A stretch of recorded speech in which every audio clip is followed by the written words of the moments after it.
On ne quitte pas le domaine de Beaumesnil puisque j'ai rendez-vous à présent avec Frédéric. Il s'occupe d'un potager pas comme les autres, un potager conservatoire qui rassemble des centaines de variétés de légumes anciens ou oubliés. On va visiter ça ensemble.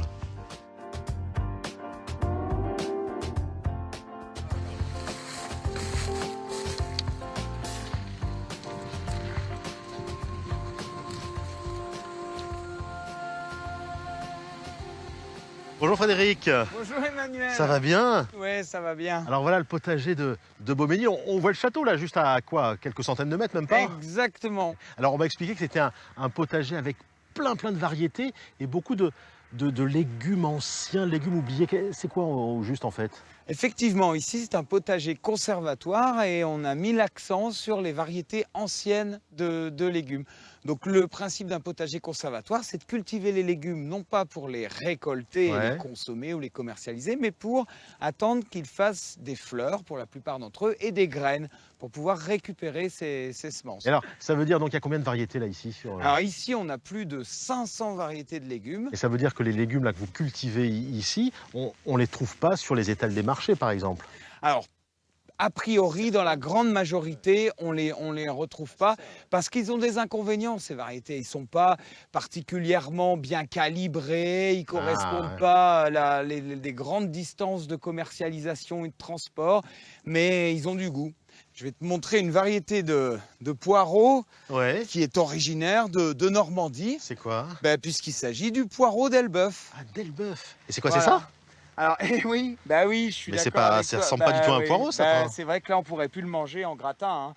Eh bien, c'est toute notre vocation, c'est d'aller jusqu'au stade graines, ce que je t'expliquais tout à l'heure. C'est ça, c'est-à-dire que le poireau, normalement, on le coupe quand il est là, quoi. Voilà, on le coupe surtout en hiver. Et là, nous, on l'a laissé faire son cycle complet. Donc là, écoute, figure-toi qu'il est en fleurs. Alors, je suis d'accord, on n'en ferait pas des bouquets, hein. C'est pas des fleurs. Attendez, si, c'est pas mal ça. très esthétique, mais après ces fleurs, on va avoir des graines. À peu près 2 ou 3 000 graines. Et à côté de toi, as-tu déjà vu une salade, une laitue en fleurs? C'est ça? Eh ben oui. T'as vu la hauteur? Tu vois la laitue d'habitude, hein, ça reste c'est vraiment des sols. Voilà. Si on la récolte pas, les jardiniers disent qu'elle monte.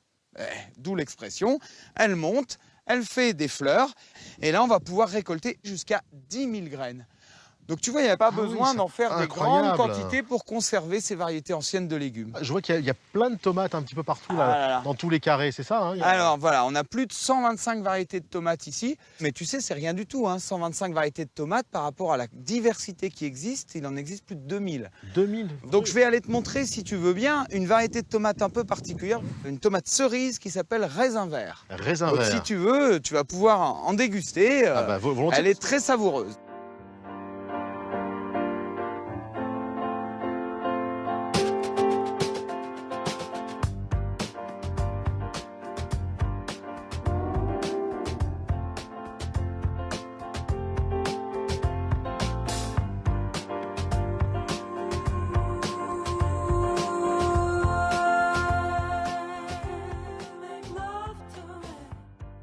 Donc attends, je vais t'en cueillir une. Tu vois, elle est un petit peu jaune, mais elle s'appelle raisin vert, mais tu vois que sa couleur quand même, c'est majoritairement vert. Bon, je peux croquer dedans, on est d'accord, ici il n'y a pas d'engrais, pas de pesticides. Sans problème, tout le jardin ici est cultivé selon l'agriculture biologique, donc tu peux y aller, tu vas m'en dire des nouvelles.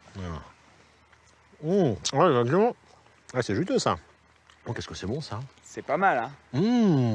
C'est un vrai goût de tomate. Voilà, effectivement, parce que ici, tu vois, tu viens de la cueillir mûre, la tomate. Alors que la plupart des tomates qu'on trouve dans le commerce ou même sur les marchés, elles sont récoltées à peine mûres et elles finissent de mûrir dans les frigos ou dans les camions. Donc du coup, elles ont moins de sucre et moins de goût. C'est bon ça. Bon, ça fait des années que j'avais pas eu ce vrai goût de tomate en bouche là. C'est ce que nous disent beaucoup de personnes. C'est délicieux quoi. Oh, c'est super.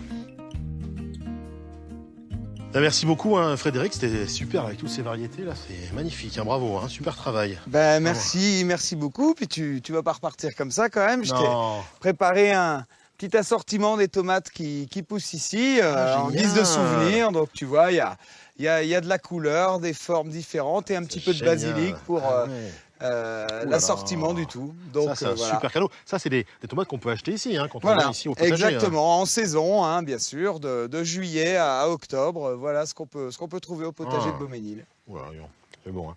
Bah, merci beaucoup parce que c'est un très très beau cadeau. Hein. Bah écoute, merci beaucoup à toi et à bientôt. Merci dans le Frédéric. potager. Avec Au grand revoir. plaisir.